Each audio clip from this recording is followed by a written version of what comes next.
Welcome back to MMA Al Dente. I'm here to talk about the main event, Jared Cannonier versus Nassourdine Imavov. My prediction for this fight is it's a really close fight and it goes the distance. I'll lean towards Jared Cannonier. I think Jared Cannonier looked as good as he's ever looked in his last fight against Marvin Vettori. But, of course, since then he's had some pretty big knee surgery. One of the CLs. I think it was the MCL. And I'm assuming he's fully recovered. He's ready to step in the octagon, but he is coming off a surgery now, a big injury, and he's also 40, whatever years old. He's definitely got some things naturally going against him here. And Nassourdine Imavov, even though he's given up a little bit of reach, he is 4 inches taller and also 12 years younger. So on paper, Imavov should win.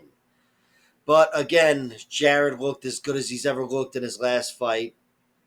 And it's not like he's got any major weaknesses. He's only been finished twice. Once at light heavyweight against Dominic Reyes, who's in the co-main event, right underneath Jared.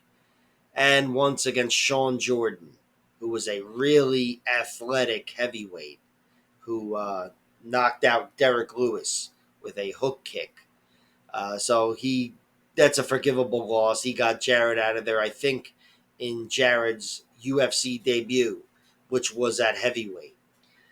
But that's it. Otherwise, all of his losses are by decision. And as a middleweight, his only losses are to Robert Whittaker and Israel Adesanya, two of the best, if not the two best, middleweights of their era. Don't ask me to define what an era is. I have no fucking clue. How long's an era? What, like 5 years? Whatever. I don't know why I always do these little asides and I like get pissed off at you. What are you bothering me for with this era? But anyway, I do slightly favor Jared because he looked incredible against Marvin Vettori. He is durable and he does have power on his side, which ultimately was the difference in the Sean Strickland fight, which I scored for Sean. But that was a razor thin fight, and Jared definitely had the better power on his side, and he was able to throw it for 5 rounds, just like the Marvin Vettori fight. But again, the Strickland fight was much closer. And assuming he hasn't fallen off a cliff with his surgery on his knee and everything else and his age, I think the guy that we saw against Marvin Vettori would win the fight against Nassourdine Imavov.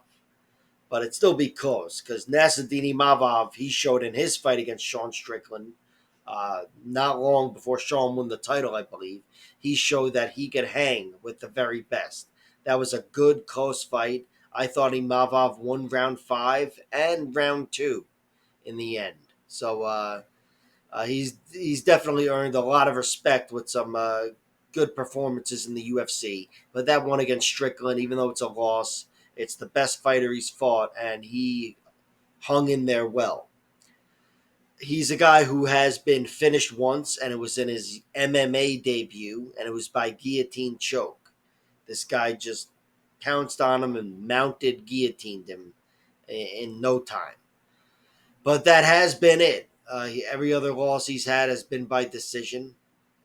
He's got 3 other losses, all by decision. The one to Sean Strickland in a 5-round main event a year ago.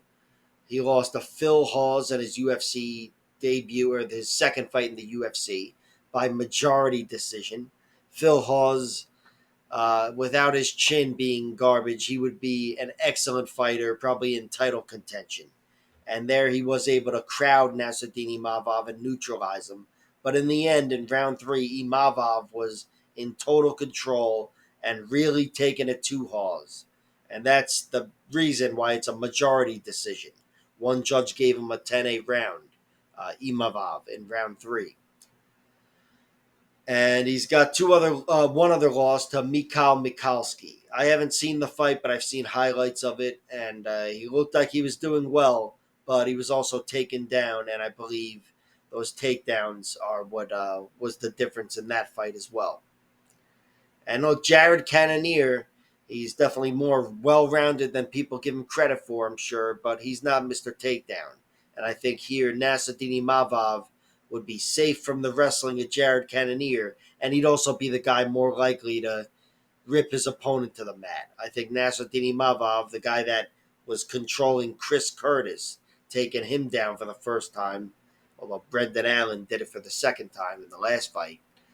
But I think that guy, he's definitely the more likely wrestler in this matchup.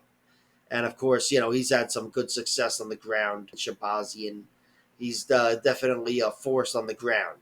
Just Jared Cannonier is a tough guy to get to the ground and a tough guy to muscle around because Jared's got all the muscle. His losses where he was bullied were at light heavyweight to Glover Teixeira and Jan Blachowicz, to former world champions who fought each other for a world championship. So he's I think this is going to be largely contested on the feet. Maybe Imavov would mix up some takedowns. And on the feet, I slightly favor Cannonier. If you're going to tell me these guys are fighting for 5 rounds and a kickboxing bout, I'd say, yeah, Jared, despite being the shorter guy and the older guy and whatever, the guy that I saw a year ago was throwing really hard shots, throwing heavy power for 25 minutes straight. And that guy is a guy that I would pick to beat Nassourdine Imavov. So Jared Cannonier by decision is the pick. I haven't bet on it. The props are available, and it's plus 225, really, for either guy winning a decision.